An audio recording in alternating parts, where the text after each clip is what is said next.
짠! 여기는 광주의 역사를 소개하는 광주 근대 역사실입니다.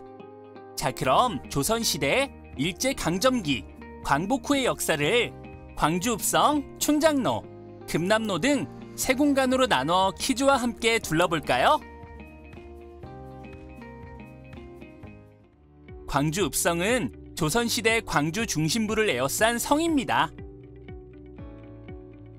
이 읍성 안팎은 조선시대뿐 아니라 20세기 이후 광주 역사의 중심 공간이었다고 하는데요.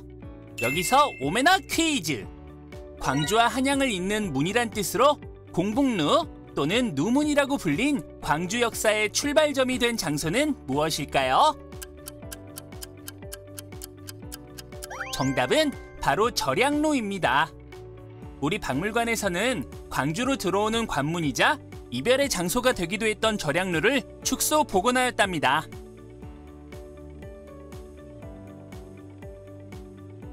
이곳은 1798년 정조 임금님의 특별 지시로 시험이 치러졌던 과거 시험장입니다. 헉, 시험이라니. 그래도 시험장이 아름답지 않나요? 광주 읍성 내 객사이자 특별한 시험 장소였던 광상관이랍니다. 어고 방목. 방목은 합격자 명단으로 어고라는 수식이 붙은 것은 임금님이 검토했다는 뜻인데요. 앞서 보았던 광상관에서 3일 동안 실시한 시험의 결과를 적어 놓았어요. 방목의 전체 길이가 28m라고 하니 어마어마하네요.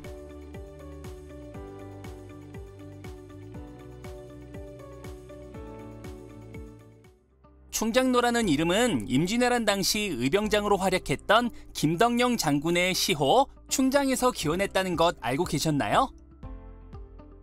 조선시대부터 지금까지 600여 년의 세월을 품은 길.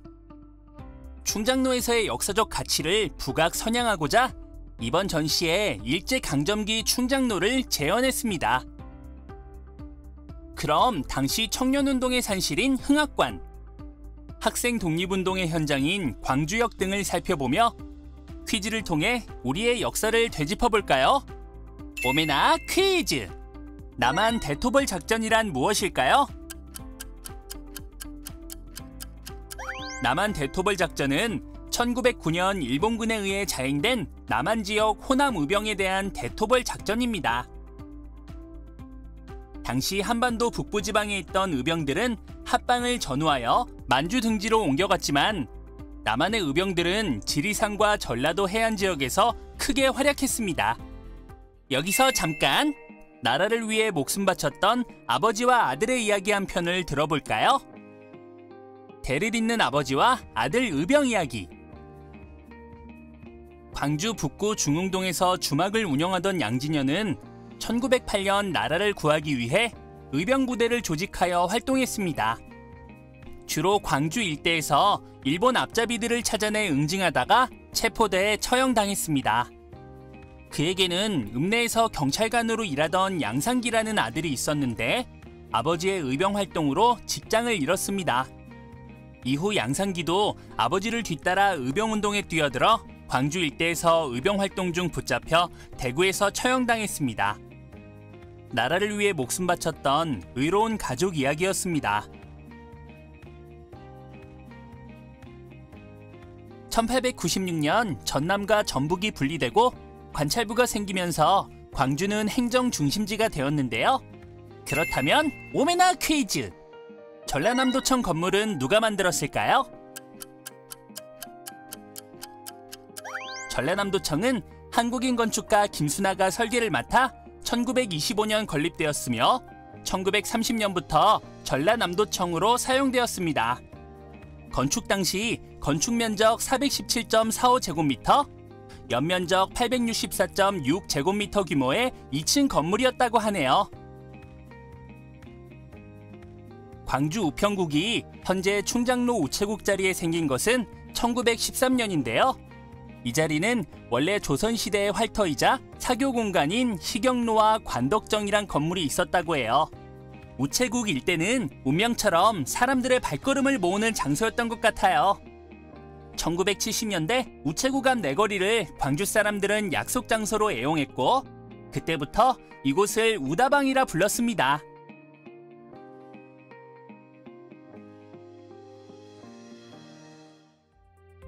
1929년 전국 수많은 학생들이 전국을 뒤흔든 사건이 있었죠.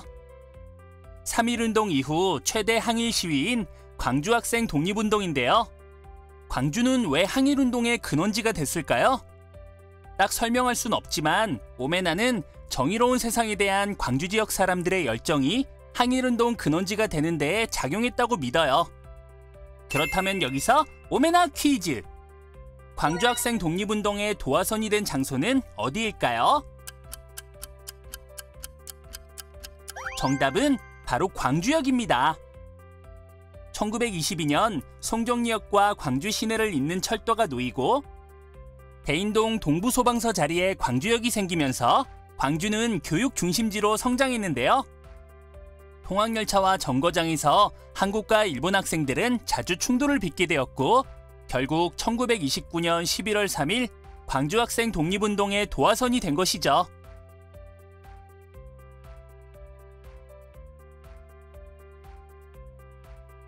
지금 이 건물은 일제강점기 시절 광주 청년 및 독립운동의 중심적인 역할을 한 흥학관이에요. 안으로 한번 들어가 볼까요? 무슨 영화가 상영되고 있는 것 같은데요? 그렇다면 여기서 오메나 퀴즈! 광주학생 독립운동을 주제로 1950년대 제작된 이 영화의 제목은 무엇일까요? 조금 어렵죠? 정답은 바로 이름 없는 별들입니다. 1929년 광주학생 독립운동이 일어난 과정을 담고 있습니다. 감독은 김강윤이 맡고 극본은 최금동이 썼는데요. 영화 속 야외 장면은 모두 광주에서 촬영했고 엑스트라로 등장하는 4만 명의 학생들도 1950년대 광주 지역 학생들이었다네요. 와우!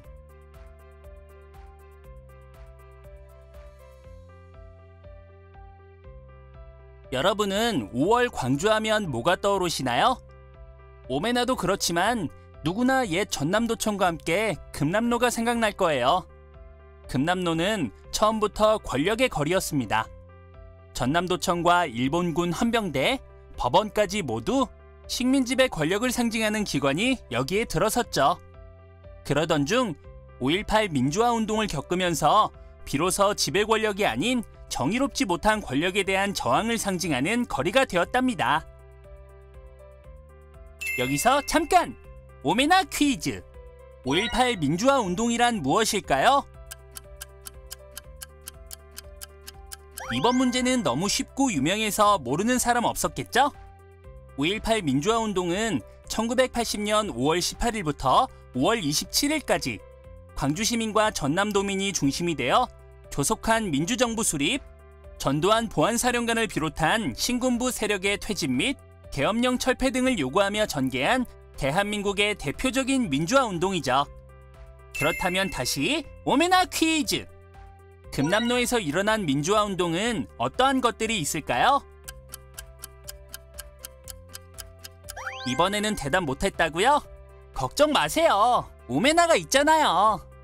3.15 부정선거 규탄 시위, 4.19 혁명 당시 시위, 5.18 민주화운동 등 금남로에서의 민주화운동은 민주주의를 향한 광주 시민들의 염원이 담겨져 있어 그 의의가 크답니다.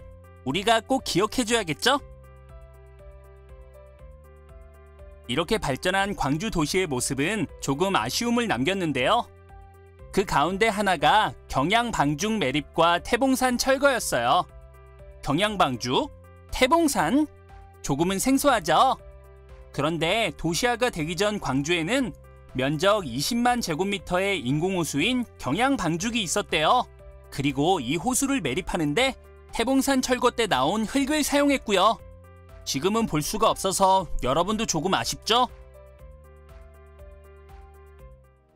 우와, 어느새 오메나와 박물관을 다 둘러보았어요. 오메나 퀴즈와 함께 박물관을 살펴보니 더 재미있고 기억에 남지 않았나요? 지금 우리가 살아가는 광주는 과거의 역사들이 모여 만들어진 것이라는 걸 잊지 말고 더 나은 미래를 만들기 위해 우리 친구들도 오메나와 함께 노력해봐요.